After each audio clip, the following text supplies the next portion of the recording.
కర్నూలు జిల్లా ఆలూరు నియోజకవర్గంలో రీకౌంటింగ్ చేయాలని టీడీపీ నేతలు డిమాండ్ చేస్తున్నారు.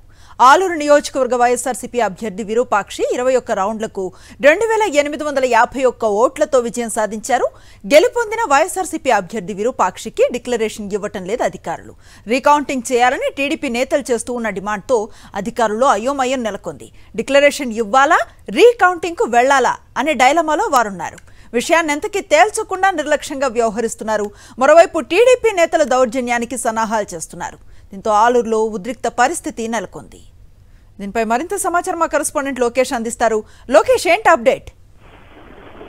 అనుశ్రీ, ఆలూరు నియోజకవర్గం సంబంధించిన వైఎస్ఆర్సీపీ అభ్యర్థి విరూపాక్షి చాలా స్పష్టమైన మెజారిటీతో అంటే 2851 ఓట్లతో గెలుపొందడం జరిగింది. అయితే అక్కడున్న టీడీపీ ఏజెంట్లు మాత్రం రీకౌంటింగ్ చేస్తున్న పరిస్థితి. ఈ నేపథ్యంలో అధికారులు ఈ యొక్క డిక్లరేషన్ ఇవ్వడానికి మీనమేషాలు లెక్కిస్తున్న పరిస్థితి అయితే చాలా స్పష్టంగా కనపడుతుంది. ఏదైతే ఈ యొక్క నియోజకవర్గం సంబంధించి 21 రౌండ్లలో ప్రతి రౌండ్లలో ఈ యొక్క విరూపాక్షి తన మెజార్టీ గెలుచుకుంటూ వస్తున్నాడు. అంతేకాకుండా అక్కడున్న అధికారులు కూడా ప్రతి రౌండ్ కి సిగ్నేచర్లు కూడా చేయడం, అప్పుడు ఎటువంటి అభ్యంతరం చెప్పని ఈ యొక్క టీడీపీ ఇప్పుడు గెలుపొందిన తర్వాత డిక్లరేషన్ తీసుకునే ముందర ఈ యొక్క ఆబ్జెక్షన్ వ్యక్తం చేసిన పరిస్థితి, రీకౌంటింగ్ చేయాలని పట్టుకోవాల్సిన పరిస్థితి అయితే కనపడుతుంది.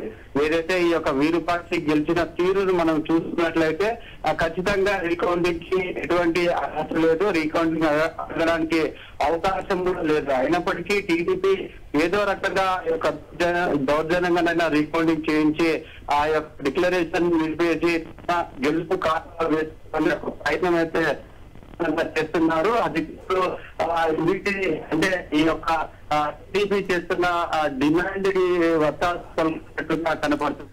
Right, thank you Lokesh. ప్రస్తుతం